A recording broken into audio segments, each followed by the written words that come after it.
Bonjour à tous, bienvenue pour cette nouvelle vidéo, j'espère que vous allez bien. Aujourd'hui, vidéo wishlist pour 2025 et également petit bilan de l'année 2024 au niveau par rapport à ma wishlist 2024, ce que j'ai acheté, également ce que j'ai vendu, donc voilà, petit bilan global. Au niveau des pièces que j'ai vendues, je me suis séparée d'un certain nombre de sacs et de petites maroquineries. Donc par exemple j'avais une pochette Vuitton Voyage donc j'ai également vendu un sac, j'ai vendu pas mal de pièces Vuitton au final, mais parce que c'est la marque que j'ai le plus dans ma collection. Donc j'ai aussi vendu mon Everfull de la collection By the Pool que j'utilisais pas. J'ai aussi vendu mon collège Saint-Laurent que j'utilisais pas. Qu'est-ce que j'ai vendu? J'ai également vendu mon sac Monceau Vuitton, pareil, je l'aimais bien et tout ça, mais en fait ce qui m'intéressait sur ce sac c'était le fermoir S, et au final j'ai la petite malle avec le fermoir S là juste ici, donc je trouvais ça un peu redondant, voilà, enfin au final, bon j'avais deux sacs marrons, enfin vous allez voir en même temps j'essaye de vendre mon deuxième sac marron, mais bref. Après j'ai aussi vendu un porte-carte Saint-Laurent, je vous avais fait une vidéo de toute façon sur le sujet, mais en tout cas je suis assez contente d'avoir un petit peu réduit la collection puisque entre temps j'ai acheté d'autres pièces, donc on va voir par rapport à ma wishlist. Alors dans ma wishlist l'année dernière, alors je vais vous dire ce que je n'ai pas acheté et ce qui n'est plus sur ma wishlist. Donc j'avais un manteau, enfin le manteau ultime, c'est un manteau Vuitton trop beau. Bon ça j'ai enlevé de la wishlist que c'est trop cher et je sais que je l'achèterai jamais. Je mettrai jamais autant pour un manteau, donc voilà, même si c'était une pièce que je trouve belle. Qui n'est plus non plus dans ma wishlist. J'avais mis le Bottega, le mini pouch doré, alors je le trouve très beau, mais finalement en fait j'aime bien l'intrecciato et tout, on en reparlera après sur ce qui est dans ma wishlist 2025, mais je pense que je partirai pas finalement sur le mini pouch en doré, je partirai sur autre chose chez Bottega. Qui est sorti de ma wishlist également, j'avais mis une écharpe Louis V, alors dans l'absolu j'aimerais bien une belle écharpe, mais au final j'ai quand même pas mal d'écharpes et tout ça, donc j'attends de voir et je partirai peut-être plutôt sur une étole plutôt qu'une écharpe. Donc enfin bon, en tout cas l'écharpe Louis V, ça elle est partie de la wishlist. Ce qui était dans la wishlist c'est ce que j'ai acheté. Donc on avait une pièce Murakami multicolore noir, donc ça j'ai acheté une mini pochette accessoire, donc je suis très contente. Je l'ai payé pas trop cher, je l'ai acheté il y a un an et là en plus ça revient en hype avec la sortie de la nouvelle collection. La nouvelle collaboration Murakami Vuitton, donc c'est cool. Donc pièce que j'ai acheté de la wishlist, donc j'ai acheté un picotin en bordeaux, donc dans ma liste j'avais un picotin et j'avais un sac bordeaux, bon j'ai pris un picotin bordeaux, donc parfait, donc couleur rouge H de Hermès. J'ai également trouvé mon sac Chanel vintage, donc j'ai pris un Diana vintage en beige. À la base je voulais le teindre, vous savez, en bleu canard, finalement j'ai abandonné l'idée, je le garde tel quel parce que j'ai pas de sac beige, donc pourquoi pas. Et finalement je l'aime bien comme ça, donc je me dis si jamais je l'abîme beaucoup, je le teindrai à ce moment-là, mais finalement c'était pas une bonne idée de le teindre tout de suite, puisqu'il était en bon état. Également, je voulais un sac bleu marine dans ma collection, donc j'ai acheté un sac bleu marine, donc c'est la... comment ça s'appelle? Loin pour que je l'attrape, mais il est au-dessus, là, on le voit pas. C'est un petit Vanity Chanel, de toute façon vous pouvez aller voir, j'ai fait tout l'unboxing, etc. L'année dernière, donc si vous allez voir mes vidéos de l'année dernière, vous trouverez, donc c'est un petit Vanity avec poignée Chanel attribut champagne, trop beau. Et pour les pièces qui étaient dans ma wishlist de l'année dernière et qui demeurent dans ma wishlist, donc on a une pièce, j'avais dit une pièce Murakami, soit les monogrammes noirs, soit cerise. Et vu qu'il va y avoir la nouvelle collaboration en 2025, donc au moment où je tourne la vidéo, ce qui a été annoncé c'est les collections, donc on a vu pour les Cherry Blossom, les monogrammes multicolores, etc. et les pandas et tout, mais par contre on n'a pas encore eu les visuels pour les cerises. Je vous ai fait une vidéo sur le sujet qui est sortie fin décembre, enfin mi-décembre on va dire. Moi j'étais un petit peu déçue sur cette première partie de collection que je trouve très redondante avec celle des années 2000. Donc là j'attends beaucoup de la collection cerise, donc j'espère peut-être craquer sur une pièce de la collection cerise, peut-être une petite maroquinerie ou un sac si vraiment j'ai un gros coup de cœur, on verra. Mais en tout cas dans ma wishlist il y a pour le coup quelque chose avec les cerises de chez Murakami. Autre pièce qui est toujours sur ma wishlist et c'est un peu je pense ce sera peut-être un de mes plus gros objectifs de l'année, c'est la montre première Chanel, la version qui est argentée et avec la céramique noire, je l'adore. Après elle est extrêmement chère en boutique, elle est du style 8000 €. Je pense que quand on va passer 2025 elle va encore augmenter, donc plutôt sur de la seconde main. À voir, mais en tout cas j'aime beaucoup cette montre, je la trouve ultra chic, je la trouve trop belle, donc vraiment cette pièce là elle me fait grave de l'œil. Je pense que ça fait peut-être 2 ans qu'elle est dans ma wishlist, donc là c'est la 3e année. Donc je me dis, il faut peut-être falloir y réfléchir, mais après c'est des pièces qui sont tout de suite d'un budget beaucoup plus important, donc ça, voilà, enfin même en seconde main c'est 4-5 000 €, hein, donc ça pique quand même et il faut bien y réfléchir avant. Et donc dans ma wishlist de l'année dernière, je vous avais dit que mon objectif aussi c'était d'avoir un sac bleu canard, qui est ma couleur préférée, un bleu canard foncé un peu genre pétrole, vous voyez. Et ben donc ça c'est toujours un objectif. Après bah dans l'absolu ce serait genre le Kelly. Mais pour avoir le Kelly dans cette couleur là, bah c'était pas du tout les couleurs de 2024. Je sais pas ce que vont être les couleurs de 2025, on sait jamais, si jamais il y a du bleu canard. Mais voilà, ou sinon un autre sac selon ce qui sort. Mais en tout cas, moi j'ai des objectifs un peu couleurs. Là dans ma collection j'aimerais bien du bleu canard et du vert, un beau vert bien franc, un vert émeraude. Parce que c'est des choses que je n'ai pas. J'ai mon sac Belt qui est, on va dire, bleu-vert. Ça s'appelait bleu de Prusse la couleur, mais quand même plutôt bleu. C'est pas vraiment bleu-vert, c'est vraiment bleu, peut-être qu'il tend un peu vers le gris. Il est où? C'est un bleu. Bon, il est derrière moi, je sais pas si vous le verrez. Là, il est juste là, si vous voyez la couleur. Bon, j'en parle dans plein de vidéos. Voilà, mais bon, en tout cas, j'aimerais bien un bleu foncé, donc un bleu canard, mais donc plus foncé, plus pétrole. Et un vert, mais un vert plus franc, plus vraiment vert quoi. Un vert un peu, pas flashy, mais un vert... par exemple, les couleurs de Hermès, là, qui étaient assez à la mode l'année dernière, comment ça s'appelait? Jade, vert jade, par exemple. Ou vert... Ça commençait par un V, le nom de l'autre vert. Vertigo, je crois, Vertigo, un truc comme ça. Ça, vraiment, ce serait cool. Mais pas, genre, par exemple, Cactus de chez Hermès, j'aime moins. Vous voyez, donc ce genre de vert. Et pour revenir sur Bottega, donc l'année dernière, j'avais parlé du mini pouch doré. J'aimerais bien une pièce en entrecciato. Mais alors, pas forcément le mini pouch. Peut-être quelque chose d'un petit peu plus passe-partout. Le mini pouch, je pense, hors soirée, surtout doré, c'est un peu compliqué. Donc plutôt quelque chose d'un peu plus versatile. J'ai pas un modèle en tête parce que pour l'instant en fait j'adore l'entrecciato, je trouve ça sympa. Mais les modèles actuellement chez Bottega me font pas rêver. Il y en a que je trouve beaux. Par exemple Lou de la chaîne Je suis Lou, elle a un sac, le Hop je crois, là, qui se met à l'épaule mais qui est très gros en daim un peu. Il est magnifique. Mais bon déjà j'achèterais pas du daim, ça c'est clair parce que j'aurais trop peur de l'abîmer. Mais le modèle je trouve trop gros et tout ça, mais donc je sais pas quel modèle. Mais en tout cas je trouve que c'est un... Enfin j'aimerais bien une pièce ou entrecciato, voilà. Donc je garde quand même, donc ça reste un peu quand même dans mes objectifs. Autre pièce dans ma wishlist, donc ce serait un sac Louis V. Donc je vous en ai parlé dans la sélection pour Noël, j'avais trouvé un sac à, je crois, genre 1300 € en vert, un très beau vert, qui était vraiment à un prix je trouve très correct pour du Louis V, que je trouve vraiment très sympa. Donc je l'envisage vraiment, donc c'était le Puzzle Fold quelque chose, enfin je vous remets l'image. Vraiment je l'aime beaucoup. Donc je sais pas, je réfléchis, on verra selon ce que j'achète en début d'année. Ce pull là, il est pas... Je l'ai mis à l'envers. Hein. C'est censé se porter réversible ce truc, mais j'ai l'impression que ça fait pas très beau dans ce sens. On s'en fout. Mes digressions habituelles, on s'en fout. Donc bref, donc pourquoi pas ce sac que j'aime beaucoup, donc à voir. Après, voilà, j'ai pas envie, vu que j'ai vendu quelques pièces, mais j'ai pas envie de réinvestir sur une collection trop imposante, même si quand on est collectionneur, hein, c'est quand même compliqué de se limiter. Et bon, je sais très bien, on peut toujours dire non, là c'est bon, j'ai acheté telle pièce, j'achète plus rien et tout, donc faut être réaliste. On verra, mais en tout cas c'est un sac qui me plaît beaucoup. Je trouvais que la qualité Louis V est vraiment top, leur cuir nappa là, il est tellement doux, tellement agréable. Donc à voir, mais je l'ai pas vu en vrai le sac, donc il faudrait que je le voie en vrai. Autre objectif, ce serait un carré Hermès, mais un grand modèle, donc les modèles plus un peu châle, enfin, donc là moi j'ai un 90, je vous avais dit dans mes pires achats luxe, là qui est sorti en décembre, que je sais pas trop comment le mettre, je trouve que j'ai pas forcément choisi les bonnes couleurs, au final 90 je trouve ça un peu petit. Donc moi j'aimerais bien peut-être plutôt 140, mais plutôt réversible parce que je trouve que c'est plus facile, enfin c'est plus joli quand il est noué, s'il est réversible, il n'y a pas de moment où on voit l'arrière qui est moins beau, donc je me dis c'est mieux. Donc à voir, après il y a les ventes privées Hermès, donc on verra si je trouve quelque chose. Mais sinon bah ouais j'aimerais bien un carré un peu plus grand, plus imposant pour, je sais pas, pour pouvoir le mettre plus facilement en fait, parce que là c'est vrai que je le mets pas trop, donc c'est un peu dommage. Chez Hermès je vise également un petit set. Genre un petit set un peu brunch, un truc qui sert à rien mais ça me ferait trop kiffer, c'est des petites tasses. Les tasses c'est la collection je crois Passifolia, je suis pas sûre exact du nom mais pire je vous l'écrirai sur l'écran si c'est pas Passifolia. Donc c'est avec des feuilles, enfin des fleurs, des feuilles. Et donc en fait vous avez la petite soucoupe, donc moi je prendrais pas les soucoupes thé, parce que bon l'idée c'est pour boire du thé, mais je trouve elles sont trop petites donc je prendrais plutôt les bols un peu plus grands. Avec les petites assiettes, je trouve ça trop mignon, ça fait le petit set brunch, j'aime trop, je trouve ça hyper sympa. Et à Noël j'ai eu les assiettes, enfin j'en ai pris que 2 à chaque fois, ça fait un peu ridicule d'avoir que 2, mais en même temps je me dis c'est le set de brunch, donc le set de brunch pour 2 c'est bien. Et vu les prix, bon bah pour l'instant on peut pas, moi je peux pas forcément, enfin j'ai pas envie en fait d'acheter 4-6 assiettes, ça me servira à rien en vrai, je suis toute seule chez moi, donc je me dis 2 déjà c'est pas mal. Donc voilà, c'est ça que j'aime bien et c'est vrai que c'est un truc que j'aimerais bien acquérir l'année prochaine, enfin l'année prochaine en 2025. Et ensuite, parce qu'au final il n'y a pas grand chose, donc bon, dans l'absolu je vous dis éventuellement un Kelly bleu canard si on reste sur les sacs un peu dream bag, etc. Mais je sais pas si je pourrais partir sur un Kelly d'une autre couleur, ou parce qu'il y a plein de couleurs qui me plaisent en vrai. Alors je pense que je pourrais craquer, mais en même temps c'est quand même, je pense en 2025 ce sera genre 10 000 euros.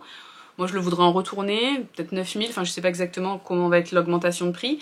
Mais je suis pas sûre de sauter le pas, enfin je me dis avec cet argent je peux faire autre chose, enfin vous voyez, c'est tellement cher, enfin on peut avoir 3-4 gros sacs pour le prix de un Kelly, même si on se dit oui mais c'est un meilleur investissement le Kelly, oui mais en vrai on veut pas le revendre, donc le fait que ce soit un investissement, bon bah on s'en fout parce qu'on veut pas le revendre, enfin bref, même si c'est un peu le truc de se dire oui mais au moins s'il m'arrive un truc, j'ai les sous, je peux facilement récupérer. Moi je trouve, là faut quand même être un peu prudent. Chka, quand on dit je peux facilement récupérer les sous parce que le sac il a une cote de, je sais pas, je l'ai acheté 10 000, il a une cote de, j'en sais rien moi, 12 000, 15 000, je dis n'importe quoi. Certes, alors déjà ça dépend, moi vu que je veux un sac coloré, quelque chose enfin une couleur un peu fun et tout, déjà je me dis au niveau de la cote c'est pas ce qui se revend le mieux non plus, enfin je pense pas. Je pense qu'il se revend le mieux c'est les classiques, les noirs, les beiges, enfin comment ça s'appelle, le gold, enfin les trucs comme ça. Je suis pas sûre qu'un orange, un vert, un bleu, enfin ça se revende aussi bien. Déjà, et surtout faut trouver l'acheteur en fait, donc c'est pas non plus comme ça, genre je me dis j'ai besoin de thunes, je vends mon Kelly, clac, je récupère 12 000 balles. Enfin, donc je pense que ça faut quand même rester un peu prudent et pas non plus trop compter là-dessus. Bref, donc je sais pas si je passerai le pas, on verra. Je suis pas sûre de commencer du Hermès Game en début d'année, mais enfin on verra, mais bon en tout cas c'est pas vraiment dans les objectifs. Par contre en objectif, il y a un autre bijou, donc vraiment je pense priorité, donc la montre première Chanel, et également j'aimerais bien une bague Bûcheron 4, celle qui a la céramique noire, et éventuellement celle qui a les diamants, mais pareil au niveau des prix, bah, on est un peu sur les mêmes gammes de prix, je crois, que la montre première, donc c'est très cher. Donc peut-être en seconde main, mais bon, seconde main, il faut trouver sa taille et tout ça, enfin c'est pas évident. Pareil, il faudrait que j'aille essayer en boutique, je l'ai jamais essayé la bague, mais je la trouve trop belle. J'aimerais bien la mettre au pouce en fait. Attendez, je vous mets pour vous montrer le concept. Donc en fait, sur cette main là, je mets donc ma Coco Crush Chanel, et j'aimerais bien en fait au pouce, je sais pas, je trouve, parce que à côté ce serait trop... J'aimerais pas deux bagues à côté, en plus ça serait, après j'aime pas trop. Mais je trouve au pouce, je sais pas, j'aime bien l'idée, mais il faudrait que j'essaye. Parce que je pense pas que j'ai déjà mis des bagues au pouce en fait. Donc j'allais dire je vais vous essayer une bague, mais je pense pas que j'ai des bagues qui rentrent au pouce. Attendez, j'essaye. Si par exemple. Je trouve c'est sympa. Je trouve ça assez cool. Donc c'était un peu l'idée, à essayer, après à voir est-ce que ça gêne. Je pense pas, je pense qu'elle est quand même assez fine, c'est 4 anneaux collés, donc elle est large, mais je pense pas qu'elle soit très épaisse, donc je pense pas que ça gêne pour la vie au quotidien, puis c'est toujours une question d'habitude. C'est comme quand on met jamais de montre, le jour où on met une montre, ça nous gêne un peu au début, puis après on s'habitue. Donc à voir, mais en tout cas c'est une idée, et j'aime bien le principe, donc on verra bien si je me lance ou pas sur cette bague. Surtout que je pense pas faire à la fois la bague et la montre sur l'année. Bon après une année c'est quand même long, donc on verra, mais en tout cas c'est vraiment une pièce, enfin j'y pense depuis vraiment, depuis que je vous ai tourné la vidéo sur les bijoux iconiques des maisons, donc ça date de début 2024, donc ça fait quasiment un an. Donc vraiment c'est une pièce qui me fait très envie. Et j'ai un autre projet au niveau bijoux, là c'est un projet de transformation. Alors ce serait donc cette bague, donc c'est une bague Gemio, c'est ma bague de fiançailles en fait, mais si vous ne le savez pas, j'ai divorcé l'année dernière. Fais la mise au point sur la bague. Bon, ça veut pas faire la mise au point, on s'en fout, donc il y a 2 diamants et une tanzanite. Je sais pas pourquoi il veut pas faire la mise au point, c'est chiant. Bon, vous voyez à peu près l'idée. Ce que ça donne portée. Je l'adore, je trouve elle est magnifique, mais j'ai plus envie de la mettre, en fait, tout simplement, j'ai plus envie de la mettre. Donc je pensais au début la vendre, après je me suis dit oh, quand même une tanzanite c'est quand même une pierre assez rare et je l'aime beaucoup, donc ça me fait un peu chier. Donc je pense plutôt à la transformer. Quand j'ai fait faire ce bracelet là, j'avais fait faire ce bracelet pour mon anniversaire de l'année dernière, enfin de 2023. J'avais fait fondre un certain nombre de bijoux, dont l'alliance de mon ex. Là, je me dis, je pourrais faire fondre. Et en fait, l'idée, ce serait de faire, avec les diamants, de faire des boucles d'oreilles, des puces. Juste un peu, là, j'ai des perles, mais voilà, enfin, juste des puces avec les diamants. Et avec la tanzanite, faire en fait un bracelet. Donc, je vous mettrai un exemple de bracelet que j'aime bien. Je me rends compte qu'il y a plein de bijoux que je mets pas. Donc, je me dis, autant les faire fondre. Enfin, faire quelque chose que je vais mettre. Et en fait, j'ai ce bracelet qui est Gemio aussi, que j'adore.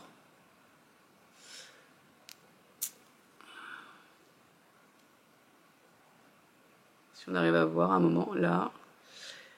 Bon, j'espère que vous voyez. Donc au milieu, c'est un saphir couleur bleu-gris et des petits diamants sur les côtés. Et en fait, l'idée, ce serait donc faire un bracelet comme ça. Et enfin, vous voyez, pas complètement fermé, et donc au niveau de mes ongles, ce serait les pierres. Donc d'un côté la tanzanite avec les 3 petits diamants qui sont là, ce côté avec les 3 petits diamants comme ça, enfin ou quelque chose, une idée équivalente, et de l'autre côté le saphir avec une seule pierre, enfin ou quelque chose comme ça, enfin vous voyez. Et donc ça ferait donc un truc asymétrique, mais je trouve les couleurs sont belles. Après la tanzanite est plus grosse. Là comme ça le saphir il paraît minuscule, en vrai il est pas si petit que ça non plus. En fait le saphir il fait la même taille que les diamants, là. Mais bon, je trouve que ce serait hyper beau, faire en or blanc, et je le mettrai à côté de celui-là, donc quelque chose de plus fin. J'aime beaucoup l'idée, bon, après il faut que je vois la faisabilité du projet, mais bon, je sais pas si c'était très clair ce que j'ai voulu dire, mais voilà, j'aime bien l'idée, en tous les cas, j'aimerais bien faire quelque chose avec ces 2 pierres, parce que, en fait, ce bracelet, j'ai peur de le perdre, comme ça, j'ai déjà perdu un bracelet en petit truc comme ça, petite maille là. Sinon, je le trouve beau, mais je le mets pas, et je trouve en fait, à côté de celui-là, c'est trop petit, on voit rien, ça n'a pas d'intérêt. Donc je me dis autant travailler sur un projet d'un bijou, d'un bijou unique. Donc voilà, faut que j'aille voir avec le bijoutier, mais j'aime bien le principe, donc bon, on verra si je le fais. Autre projet, mais là c'est un plus petit projet, et c'est encore sur de bijouterie, joaillerie, c'est ma montre Must de Cartier que j'adore, c'est vraiment la montre que je mets très souvent, mais là c'est le bracelet d'origine, donc c'était du caïman je crois.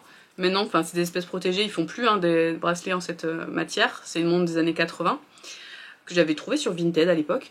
Il faut que je change le bracelet. Bon après, je pense que je vais pas le faire chez Cartier, je pense que je vais le faire chez un autre revendeur. Mais en fait, ça me fait un peu chier parce que c'est le bracelet d'origine qui est ravagé. Hein, oui, enfin, en plus, il est complètement niqué.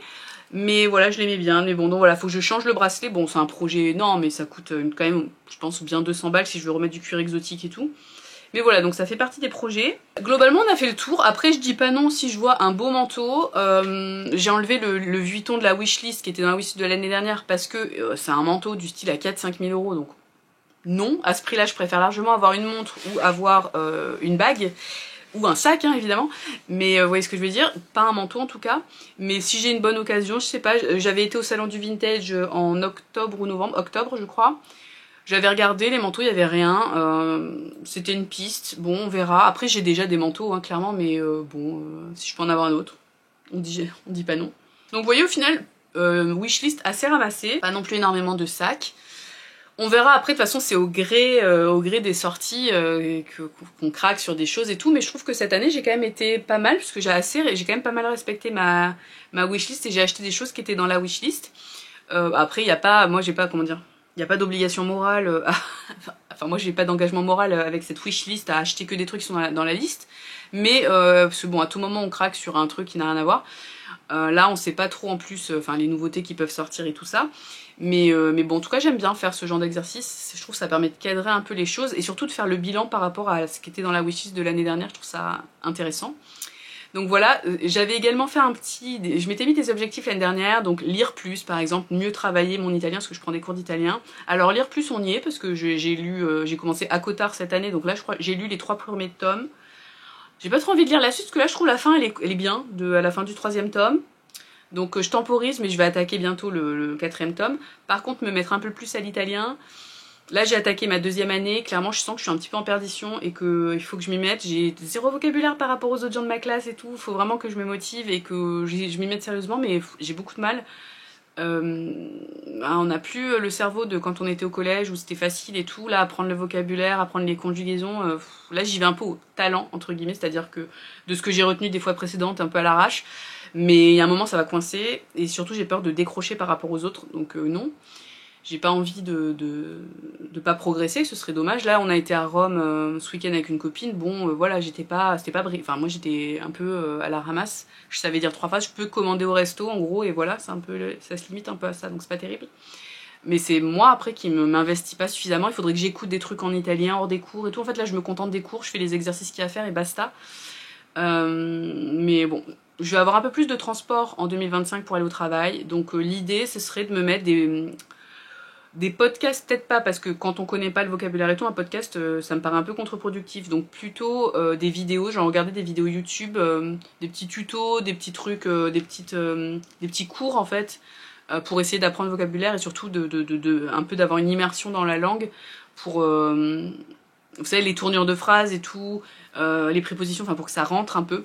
Donc ça c'est un de mes objectifs, essayer tous les jours au moins 5-10 minutes. Je me dis, c'est quand même, je vais avoir 2 heures de transport par jour. Donc je pense que sur les 2 heures de transport par jour c'est faisable. Après c'est juste en termes de fatigue et tout, bon je pense que j'aurais envie de faire autre chose. Mais je me dis plutôt que, parce que lire, je vais pas lire 2 heures par jour. Là en fait actuellement j'avais en gros 15 minutes de transport. Alors en tout une demi-heure entre le moment où je pars de chez moi et le moment où j'arrive au taf. Donc on va dire une demi-heure, donc 15 minutes dans un train où je lis. Là je vais avoir 15 minutes de marche toujours, mais 45 minutes dans des trains, après avec 2 changements de train. Donc ce qui fait qu'avec les changements c'est un peu, voilà, c'est pas le mieux pour lire, mais bon je me dis je peux quand même, sur les 15 minutes à chaque fois de train, je peux m'écouter un petit podcast sur un des 3, on va dire, changements. On verra, mais c'est un de mes objectifs, j'aimerais bien vraiment stabiliser mon niveau, on va dire, et progresser. Donc ça, après il ne tient qu'à moi, hein, il ne tient qu'à moi, donc c'est à moi de me bouger le cul, donc voilà. Après sinon je me mets pas d'objectif de bonne résolution 2025 ou quoi, parce que je saurais pas quoi dire déjà, mais